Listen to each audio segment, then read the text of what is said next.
wanna be more like you. Every day, Lord, more like you. I wanna be someone you shine through, Lord, more like you. I wanna be more like you. Every day, Lord, more like you.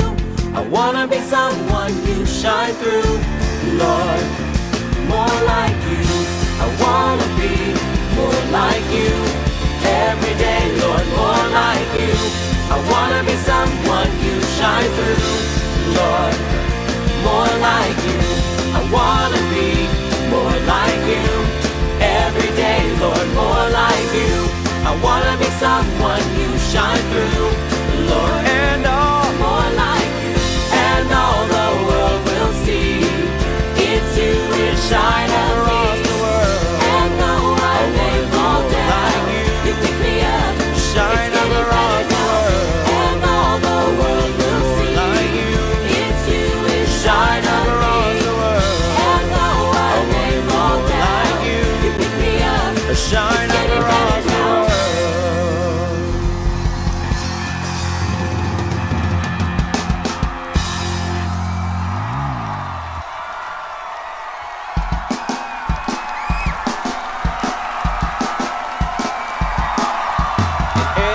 Time I look to you, I see the world differently because of you.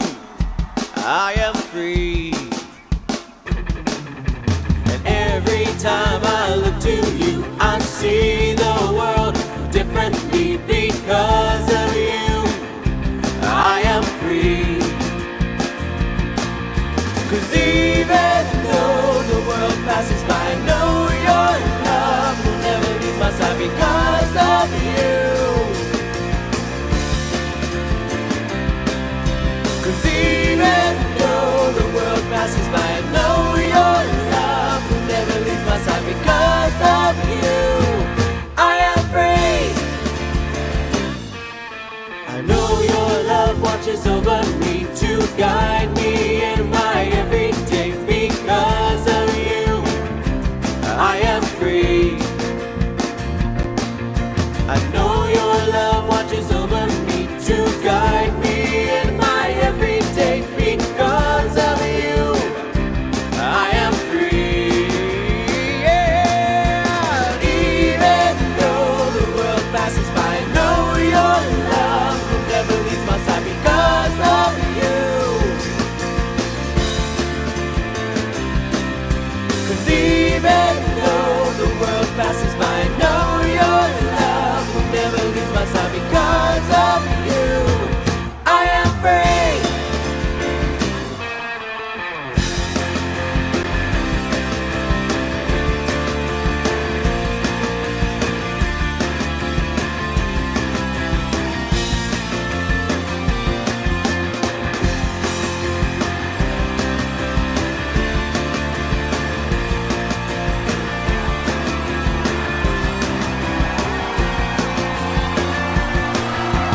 Every time I look to you, I see the world differently because of you.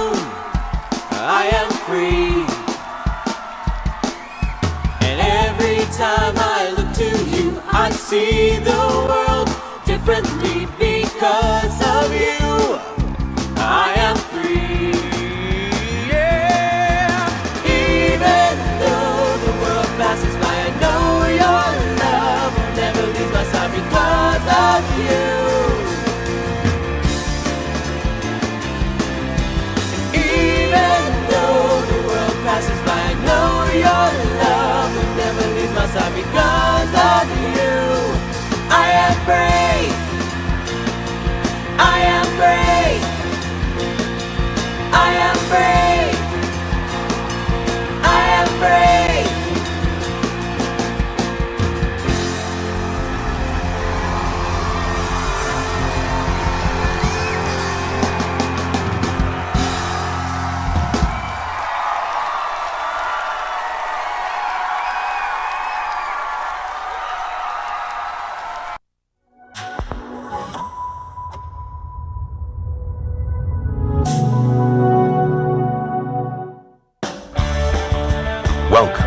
Expanding Your Search and Stopping for Directions podcast with Brent Bailey.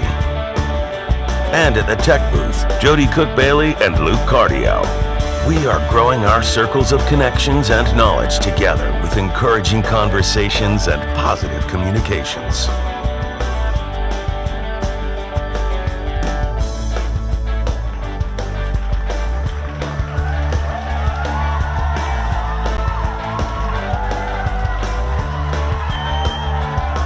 And now, Brent Bailey. And welcome, everybody, to Expanding Your Search and Stopping for Directions. We got a live Zoom audience with us today. Hi, guys. Good to have you with us today on this wonderful day. It is, Wednesday. It's hump day. We're over the hump.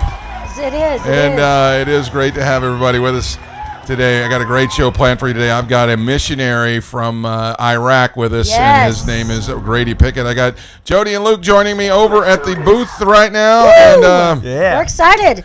All right, so you want to know what today is? That was exciting. That really was exciting, wasn't it? Yeah, it was. It was. Yeah, it was. It was exciting. Very exciting. I love it. I love it. So anyway, man, we've got a lot to talk about today, and the stories that Grady is going to share with us. He's a missionary in Iraq. It's just going to blow your mind. So some of the things that he's going to share. All right. So what's going on around the country today? Well, we could spend days talking about this. Our National Food Day is National Tortilla Chip Day. What? Oh my gosh. But tortilla chips, it's a staple in our house. Say it again. Say it again. National Tortilla Chip Day. It is. Oh my gosh, that's my favorite. That's my kryptonite. It is. It really is your kryptonite. It is kryptonite. It has become a staple in our house. So much so that when we are watching what we're eating, we know we cannot buy them because you can't help it. It's like you just walk by and get a little bit. And So what's your favorite brand, everybody? Drop in the comments below and let us know. What is your favorite type of tortilla chips? Well, or brand name, or homemade, or whatever. I like Tostitos, but the thin ones, the restaurant thin ones, they're good. Ones, for as far as buying them, right. So I like the on the border ones. On the border makes good ones, they do. I love Chewy's too. Chewy's does makes good ones. Yeah, they've got the thin ones. Thin ones, yes, I love that. What do you dip your tortilla chips in? That's another good question for the audience today. Let us know in the comments below there. What do you like to dip your tortilla chips in? And I don't mean just like snuff. You don't dip it in tobacco. So I don't know. It's not a good one. So anyway, so let us know what you like to dip your tortilla chips in. Yeah, I like guacamole. The guacamole I make. Tableside guacamole. Yes. Where they make it right there in front of you. Yes. Yeah, because some of the stuff you buy in the stores is sketchy. Oh yeah, I don't really like this stuff. Anyway, all right. So moving on. What else is going on today? It's Wednesday. We're in the middle of the week. One of those February days. is almost over. It's hump day, though. It is hump day. We're on our way into the weekend. Yeah. So weekend, the new Tom and Jerry movie's coming out this weekend. That's true. That's going to be cool. I don't know. You don't think so? I think a lot of these reboots, they try to make the characters the joke. And it wasn't the characters that were ever the joke. It was the situations they were in. Right. And so I haven't really liked very many of these, and there's been a lot of these reboots. Mm-hmm. The Brady Bunch movies, I didn't like those. The Yogi Bear one, I didn't like it. Yeah, it wasn't very good. Speed Racer. What have you thought about the Disney reboots so far? Like the not Lion a fan. King The and all that kind of original- stuff. Let me take that back. That's the what I'm Lion talking King about. one was good. Lion King was good. But I haven't really cared for I haven't the watched rest the of them. Aladdin one. But I heard good things about the Dumbo one, but I don't know. We never saw that I will one. say Will Smith was very good in the part of the genie. I thought he was great, Yeah. but I just didn't. But how do you follow up Robin Williams? Like, I know. I think Will Smith had a hard You time can't. following. You really can't. He knew that was. It was A literally tall order. Yeah. It was literally the role that was like he was born for. You know what I mean? And all the parks and everything, it's still him.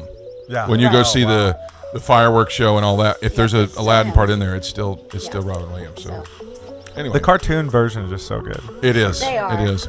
You know, one of the things that we have talked about some here in February, besides it being birthday month here at our house, is that this is also Black History Month, and we are have been celebrating, along with some of our friends that are African Americans, about the inventions and the influence that African Americans have had on this country that haven't been taught in the history books over the past several years and decades.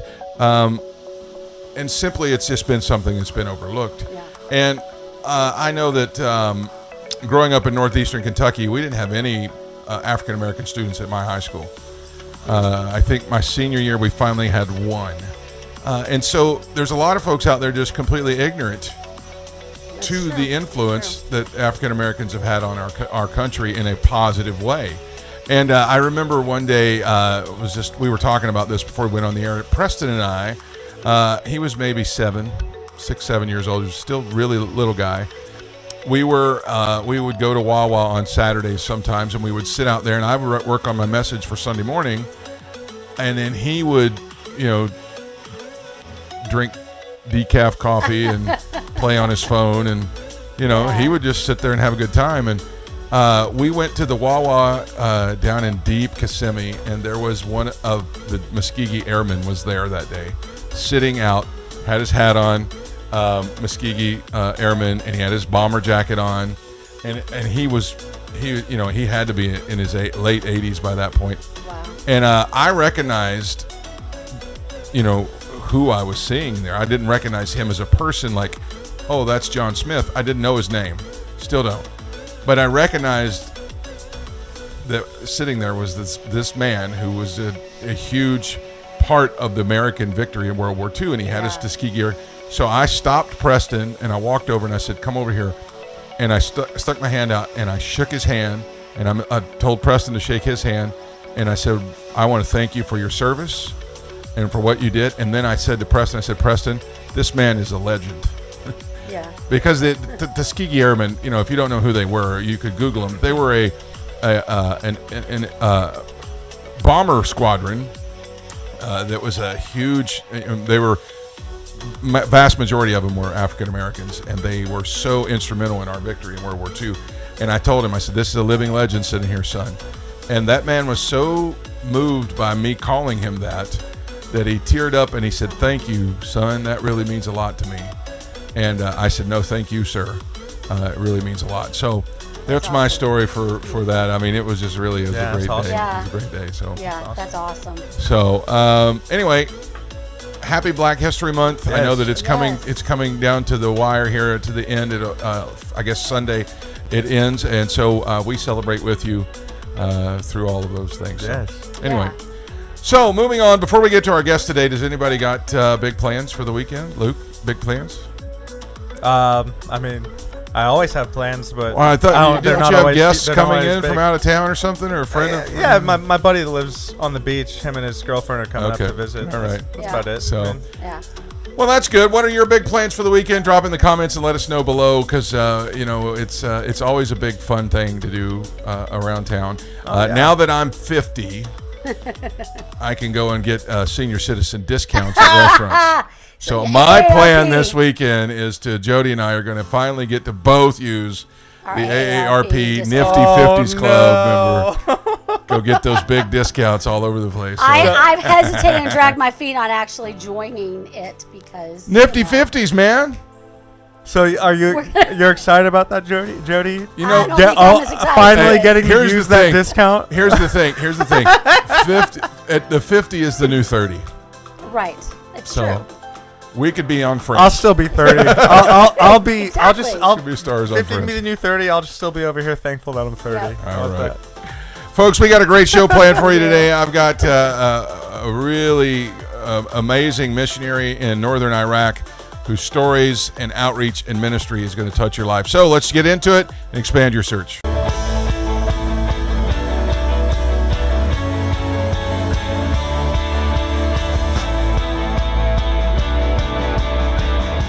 Today, we're very excited to have with us Grady Pickett. Grady is the president of Faith Frontiers, a nonprofit organization that started to help refugees and Christians in the Middle East. They are Americans who lived in Iraq for over 11 years. With their 6 children, they have stayed in Northern Iraq to help when others were fleeing the various conflicts. Some of the videos that I've seen this gentleman post about their work and his explorations there have been absolutely riveting, and I'm so glad to have him on the program today. Please welcome Grady Pickett. Grady, good to have you with us today. Thanks so much for stopping by.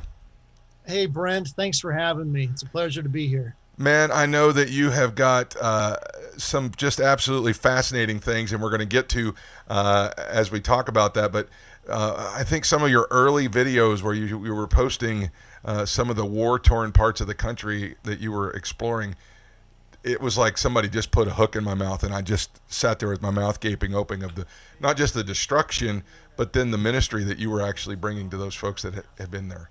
It's really amazing. Yeah, thanks. Yeah, it's a strange part of the world. And after the wars with ISIS and the civil wars in Syria, it's literally apocalyptic. It looks like Hollywood, but it's the real thing. Yeah. So what is it like living there in Northern Iraq? Well, like you said, and we've been there for over 11 years now. So we've seen it get better and better. And where we live in Erbil, North Iraq, has kind of been like an island of peace. But we're surrounded on all sides by militias and armies and hostile nations and civil war. But all in all, it's been good. We like it there. Of all the 50 countries we've been in around the world, it's our favorite place. Wow, that's really.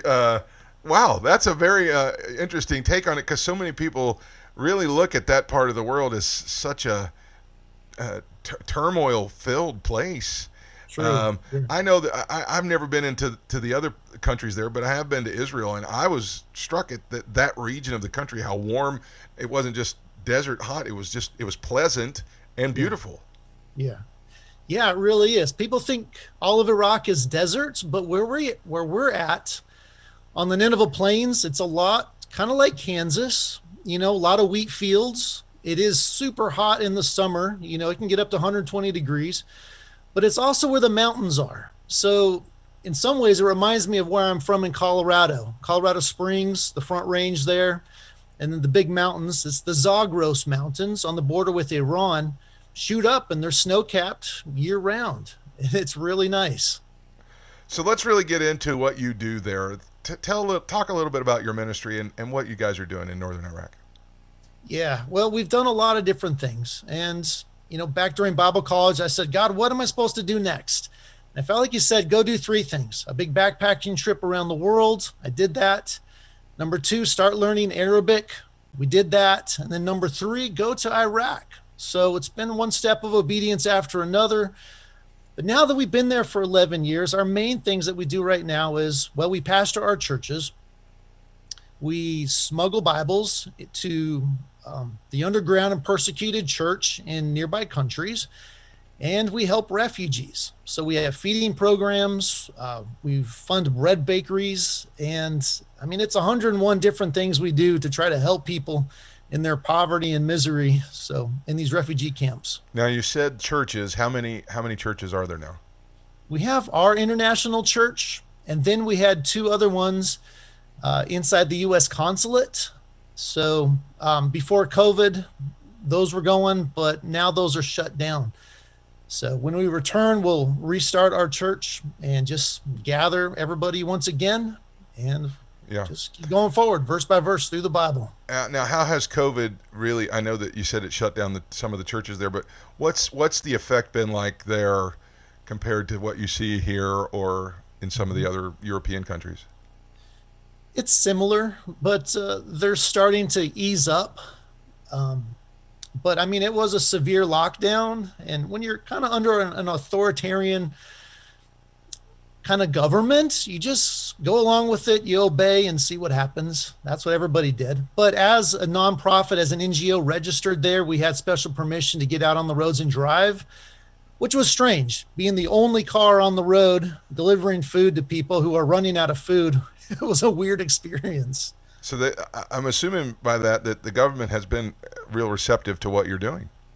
Yeah, they are. They are. We have a good relationship with them, and so I praise God for that. Okay, let's talk a little bit about when ISIS began to attack, really right where you were. What made you? I know that some people would just immediately grab hold of the grace of God, but what made you stay when all of that was going on? Because, and we're gonna show some video. The places that you visited and the things that you were doing were absolutely so fascinating. Why did you stay? Right. Well, just like any decision we always make, I ask God. Now, the whole world was saying, get out, run for your life. My wife was freaking out. She was crying in the kitchen. And I was like, God, what do we do? You know, I have a Marine Corps background, and I'm like, Marines don't retreat. We've come too far. But I was like, but Lord, I'll do whatever you want me to do. You know, we've got 6 children. My wife's freaking out. I sat at my desk, and my Bible just fell right open to Psalm 41. And this is what the Lord said. It says, blessed is he that considereth the poor. The Lord will deliver him in time of trouble. And we were already baking 700 loaves of bread a day for a nearby refugee camp. It says, the Lord will preserve him and keep him alive, and he shall be blessed upon the earth, and thou wilt not deliver him unto the will of his enemies. Woo, that's what I needed to hear. And that's the verse I held on to. And when ISIS was attacking our city, and I was like, I'm going to send my wife to the mountains with the other Kurdish women, and I'm going to join the resistance, and we'll fight these guys, and we'll save our city. It didn't come to that. Fortunately, some airstrikes came in from America and pushed them back at the last minute.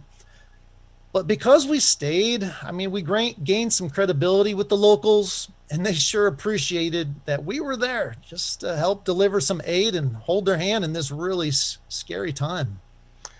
Now, during all of that and immediately following, I guess, you started to find some of the hideouts and some of the places that they were stationed in.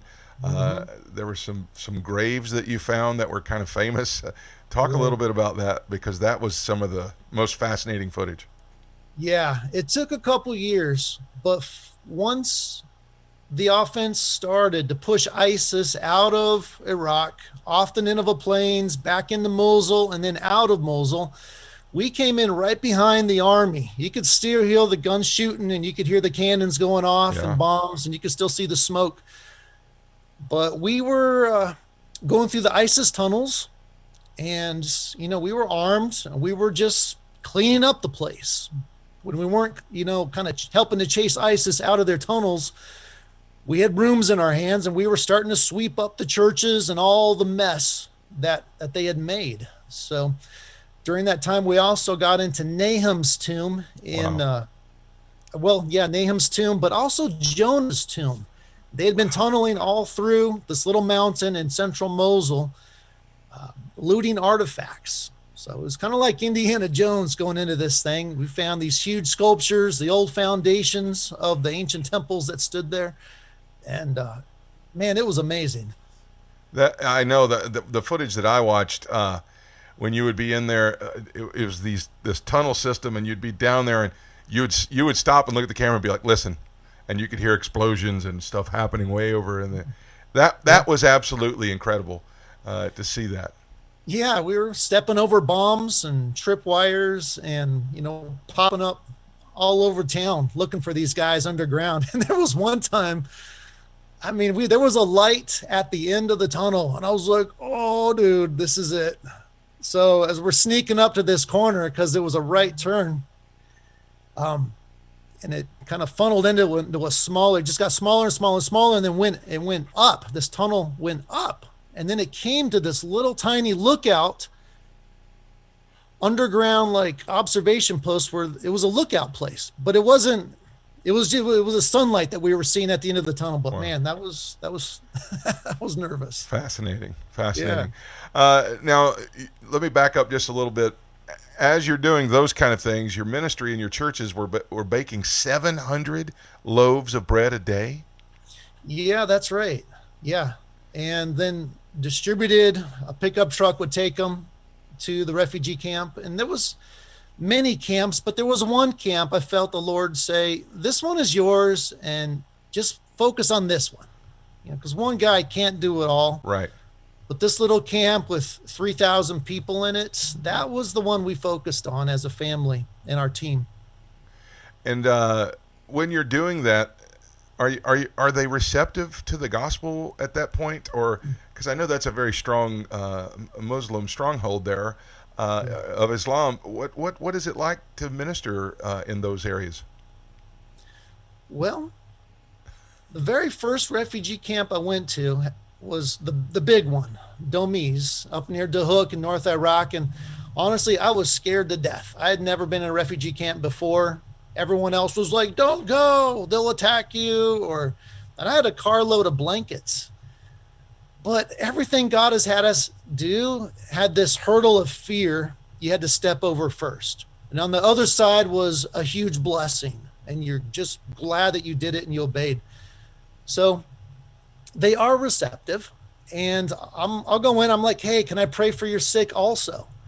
So whenever they see me, they would grab me and take me from tent to tent and little trailer to trailer, little like refugee caravan. They're like, hey, pray for this person, this guy, and this guy. And man, they were just welcome and grateful that anybody would come and and help them. And I heard you say there you were scared to death, and that was going to be my next question. Do you get afraid when you're doing not just the exploring the caves and the tunnels, but when you're ministering? There is often that temptation to get into fear. Yeah. But I don't let it go very far. I just keep it right there. Mm-hmm. When you're doing when you have that opportunity to do something scary, that's when you exercise courage, bravery. When things are great, you never have to be brave, really. Yeah. It's when everything's falling apart and, you got to try and do the right thing and do what God's led you to do. You just trust in God and you kind of force yourself to do it and you survive and you do it again. So. Yeah, I know that some folks would just be a mess being there in the first place. And I know that I heard somebody say one time that just because I don't live in fear doesn't mean I'm not afraid sometimes. And I just have to keep that in check. I think it was George Patton said, courage is just fear holding on 1 second longer. So that's awesome. So tell us some good things that are happening there, because I know that it's not all just doom and gloom over there. Right.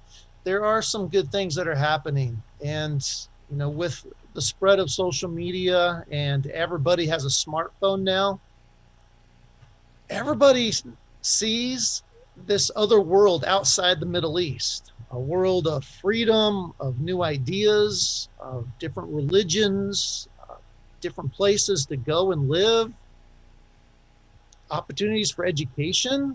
And a lot of young people, they want it.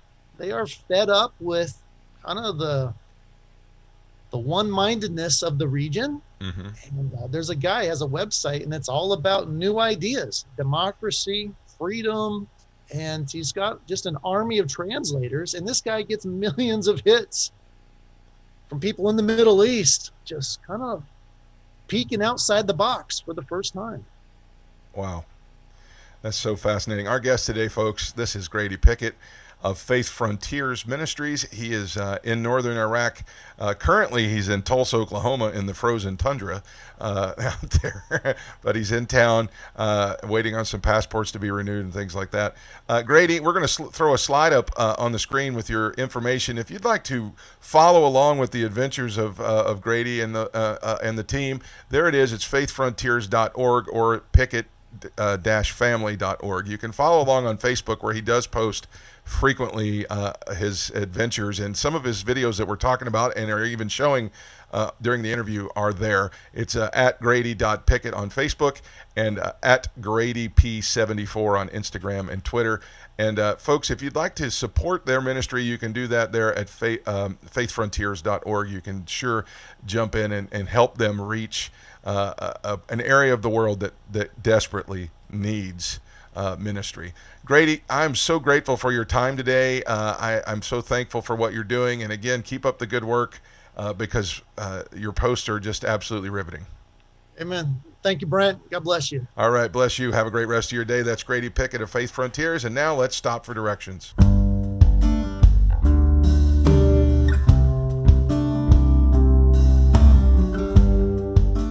When you're talking to somebody like Grady and you hear the heart of somebody who really cares about the people that they're ministering to, especially in some places, such a faraway place, it really causes your heart to rejoice, knowing that the gospel is being preached. And I want to encourage you today that if you've never been on a missions trip or if you aren't supporting any kind of missionary work, you need to get on that. That needs to be something that should be a core value of everybody that's a believer, because there are so many places around this world that need the gospel and need ministry and need the help and aid that the churches that are out there are providing. They need our help. And the thing about it is in Hebrews chapter 6, verse number 10, God takes care of those that do that. He says this, God is not unjust, for he will not forget your work and the love you have shown him as you have helped his people and continue to help them. Listen, if you want to see God show up in a big way in your life, you want to see God do something big in your life, go and help somebody else experience the goodness of God. Let God use you to be that kind of blessing to somebody else. And when you do that, that makes more room for God to do that in your life. I encourage you, if you're not supporting a missionary, if you're not doing some missions work or in some form or fashion, make that part of your core values today. Reach out, connect with a missions group, help the people in faraway lands who need the Jesus that you know. I promise you, God will remember it and he'll reward you. That's going to wrap it up for the show today. I'm so grateful to Jody and to Luke for another great broadcast. They do a great job over there, and I'm so happy to have them on the team. I'm also grateful to Grady Pickett for coming and blessing us with some stories today and a real good inspirational vision of reaching the Middle East for Jesus.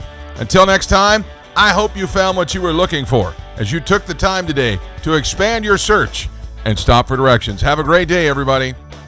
Thanks for joining us today. Connect with us on @expandingyoursearch on Facebook and Instagram and @expandingsearch on Twitter. Relive any of our episodes on YouTube.